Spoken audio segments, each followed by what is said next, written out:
with the pandemic going on and with for example, the Brazilian economy shrinking, then there must be a reduction in deforestation, right? But unfortunately, just last week in the New York Times and in other sources of news that I get, it's clear that it's increased. And so we really have no reason to relax, no reason to be complacent, because it is getting worse for the health of the country, but also for the health of the forests. We've lost some of the greatest woodsmen in the Amazon to this disease. There are two ways of being prepared. One is mentally, in other words, are we ready to get back into the forest? And of course, the answer to that is we are dying to get back in. We're so anxious to get back, partly because it's the most satisfying part of our work, but it's also where we can actually be there and see what's happening. It's very frustrating and it's unsettling not to be able to see it firsthand. So another way of hitting the ground running is to be prepared in terms of to take up where we left off and in a tremendously accelerated pace.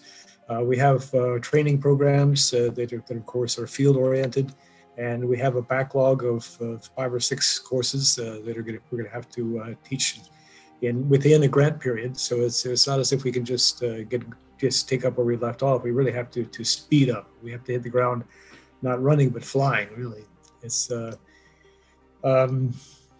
We have actually had some field work going on in very controlled circumstances, because our biggest concern has to be safety. And of course, the safety of the forest comes after that. But we have had some training courses that have taken place with pretty elaborate precautions. Right nowadays, of course, we can even make sure that everybody who participates in a field experience or in a training experience or in research, that we have a field teams where everybody is vaccinated. But before that, we were going through pretty elaborate preparations for so they would go to a field station that had been unoccupied for days, actually or usually at least a week, to go there with people who had just been tested, all of them, and to not have any visitors or any people going in and out. So it was elaborate, but it worked, and we had no aftershocks in terms of anything going bad with the virus. It's possible that it will be sooner than we thought recently. Instead of looking at November, December, it could be sooner. We're not making any assumptions, but we're really hopeful about that. Who does research for a living and who lives from grant to grant, and that's the way we live.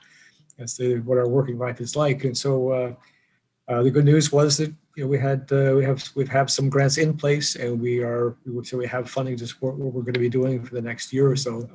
One of our greatest funding sources over a number of years and for a number of projects has been the Tinker Foundation. They've been unbelievably supportive.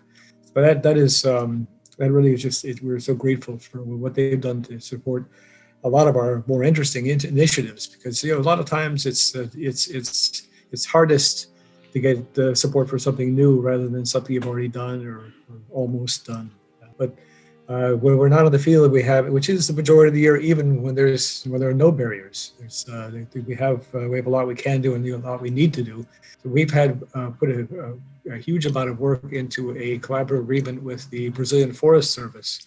This past year, it's been a different story. I mean, you can't compete with a pandemic for getting people's attention, and rightly so. But the fact is that you have to go back to the old saying, if a tree falls in the forest and nobody hears it, well, if a tree is cut down or if it's burned down in the forest and there's nobody there doing research and overseeing what's happening, whether it's remote sensing or actually literally being on the ground in the forest, then it's easy for it to slip off the front pages. And the fact is, as I mentioned before,